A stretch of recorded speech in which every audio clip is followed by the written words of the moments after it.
Hi friends, welcome to friendly food. ఈరోజు మన recipe వచ్చేసి సింపుల్ అండ్ టేస్టీగా ఉప్మా పెసరట్టు ఎలా తయారు చేసుకోవాలో చూద్దాం.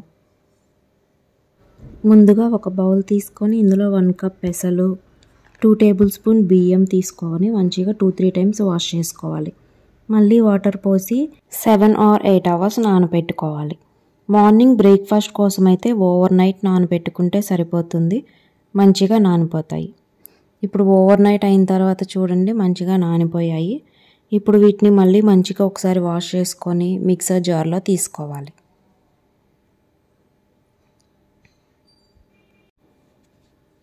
ఇప్పుడు ఇందులో 1 ఇంచ్ అల్లం ముక్కలు, 2-3 పచ్చిమిర్చి, కొంచెం జీలకర్ర, 1 టేబుల్ స్పూన్ సాల్ట్ వేసుకొని కొంచెంగా వాటర్ యాడ్ చేసుకుంటూ మెత్తగా గ్రైండ్ చేసుకోవాలి.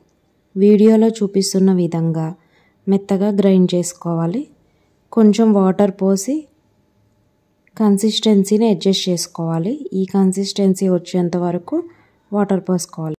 ఇప్పుడు ఈ పిండిని పక్కన పెట్టేసుకుందాం.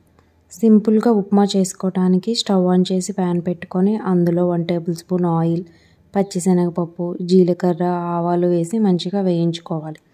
అవి వేగిన తర్వాత 1 కప్ కట్ చేసుకున్న ఆనియన్స్, పచ్చిమిర్చి, సన్నగా తరిగిన అల్లం ముక్కలు, సన్నగా కట్ చేసుకున్న కరివేపాకు వేసి మంచిగా వేయించుకోవాలి. ఆనియన్స్ లైట్ గోల్డెన్ కలర్ వచ్చేంత వరకు వేయించుకోవాలి. ఆనియన్స్ ఇలా వేగిపోయిన తర్వాత 1 కప్ రవ్వ వేసుకోవాలి. రవ్వని ఇలా ఆనియన్స్తో పాటు వేయించుకుంటే టేస్ట్ చాలా బాగుంటుంది.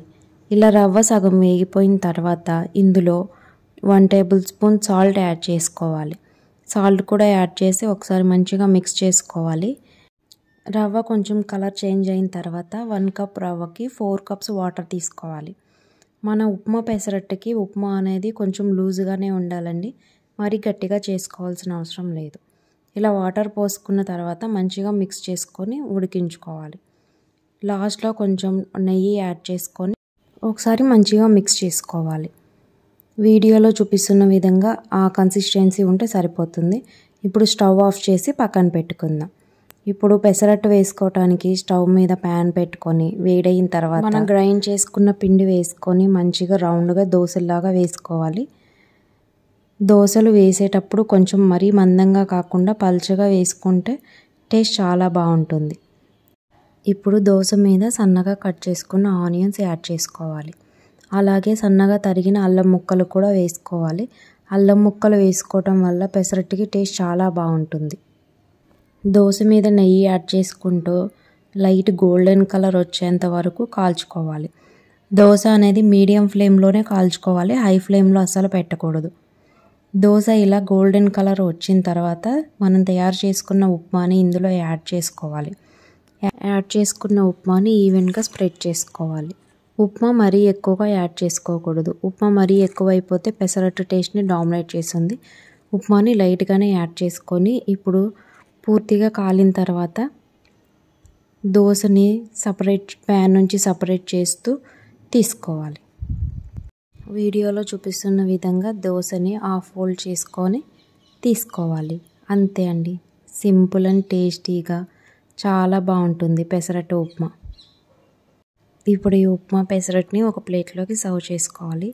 పెసరట్టు ఏ చట్నీతో అయినా బాగుంటుందండి. పల్లి చట్నీ, కొబ్బరి చట్నీ, అల్లం చట్నీ, ఏ చట్నీతో అయినా టేస్ట్ చాలా బాగుంటుంది. మీరు కూడా ఒకసారి ట్రై చేసి రెసిపీ ఎలా వచ్చిందో కామెంట్ చేయండి. వీడియో నచ్చితే లైక్ చేయండి. అలాగే మన ఛానల్ని సబ్స్క్రైబ్ చేసుకొని పక్కనే ఉన్న బెల్ ఐకాన్ని క్లిక్ చేయండి. Thanks for watching.